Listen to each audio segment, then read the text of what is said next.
Investigasi mendalam atas 5 aksi sadis trio perampok di Tol Jagorawi. Jakarta. 3 orang pelaku perampokan yang membunuh sopir taksi online dan membuang mayatnya di tepi jalan tol berhasil ditangkap oleh polisi kurang dari 24 jam setelah kejadian tersebut terjadi. Mereka ditangkap pada Senin 3 April dini hari, di mana satu pelaku bernama M. Fajar Sidik atau MF, 20, berhasil ditangkap oleh anggota Satuan Patroli Jalan Raya, PJR, Jagorawi, sedangkan 2 pelaku lainnya berhasil ditangkap di Cilincing, Jakarta Utara.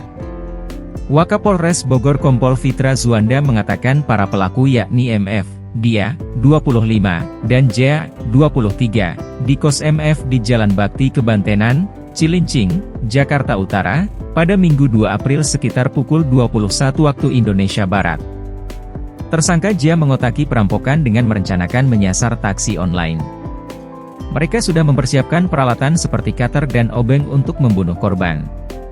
Dikarenakan faktor ekonomi, J mengusulkan untuk merencanakan pencurian dengan kekerasan, dengan cara memesan taksi online. Setelah itu mencuri barang bawaan dan mobil pengemudi taksi online tersebut, kata Fitra dalam jumpa pers di Mapolres Bogor, Jalan Tegar Beriman, Kabupaten Bogor, Selasa 4 April. Para pelaku lalu memesan taksi online menggunakan HP milik MF. Mereka memilih lokasi tujuan ke Rancamaya, Ciawi, Kabupaten Bogor, dengan titik jemput di Cilincing, Jakarta Utara. Kemudian sekitar pukul 1 WIB mereka berangkat dari Cilincing menuju Rancamaya, Ciawi, Kabupaten Bogor, dengan posisi tersangka dia ada di kursi depan samping driver, J di kursi kedua belakang dia dan MF berada di belakang driver, jelas Fitra. Singkat cerita, dengan modus berpura-pura ingin buang air kecil, pelaku meminta berhenti di Tol Jagorawi. Hingga akhirnya, korban dihabisi secara sadis oleh ketiga pelaku. Setelah berhenti, MF langsung menjerat leher korban menggunakan sabuk pengaman dan menusuk korban menggunakan obeng. Diikuti oleh dia yang menyayat leher korban menggunakan cutter, lalu oleh J korban ditusuk kembali di bagian kepala menggunakan obeng, kata Fitria. Kompol Fitra mengatakan korban sempat melakukan perlawanan terakhir sebelum akhirnya tewas. Korban mematahkan perseneling mobil Daihatsu Ayla miliknya. Kemudian korban sempat berontak dan mematahkan perseneling mobil Aylanya. Karena pelaku 3 orang dan korban sendiri akhirnya korban berhasil dilumpuhkan oleh para pelaku. Setelah itu korban ditarik ke belakang dan kemudi diambil alih oleh pelaku dia, kata Fitra.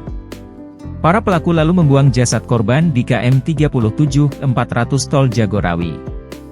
Para pelaku kemudian mencoba melarikan diri. Ketika korban sudah tidak bergerak pelaku berhenti di KM 37 400 kemudian pelaku menggendong korban keluar dari mobil lalu membuangnya di semak-semak pinggir jalan Tol Jagorawi, tambahnya. Setelah membuang korban, para pelaku melarikan diri. Karena perseneling patah, mereka akhirnya mendorong mobil tersebut sejauh sekitar 100 meter. Setelah itu mobil tidak dalam posisi netral, bisa hidup namun tidak bisa berjalan dikarenakan persenelingnya patah. Akhirnya, pelaku MF dan dia mendorong mobil tersebut hingga kurang lebih 100 meter, imbuh Fitra. Pada saat bersamaan, petugas PJR Tol Jagorawi datang dan menghampiri para pelaku karena curiga mendapati pelaku mendorong mobil. Petugas PJR lalu menginterogasi pelaku. Tidak lama kemudian datang PJR Jagorawi. Lalu para pelaku diinterogasi setelah itu karena ketakutan dia dan J melarikan diri. Sedangkan MF diamankan petugas PJR Jagorawi, kata Fitra.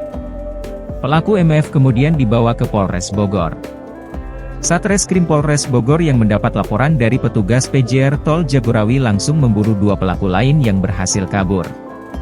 Kasat Reserse Kriminal Polres Bogor, Yohanes Redo Sigiro, mengatakan bahwa setelah menerima informasi dari anggota Satuan Patroli Jalan Raya, PJR, Jagorawi, tim Satuan Reserse Kriminal Polres Bogor segera bergerak cepat dan membentuk tim Jatanras dan tim Reserse Mobil, Resmob, untuk mencari 2 pelaku perampokan yang berhasil melarikan diri. Setelah kurang dari 24 jam, kedua pelaku akhirnya berhasil ditangkap di wilayah Cilincing, Jakarta Utara. Yohanes Redo Sigiro mengucapkan rasa syukur bahwa pelaku berhasil ditangkap dalam waktu yang singkat. Demikian sekilas berita. Terima kasih.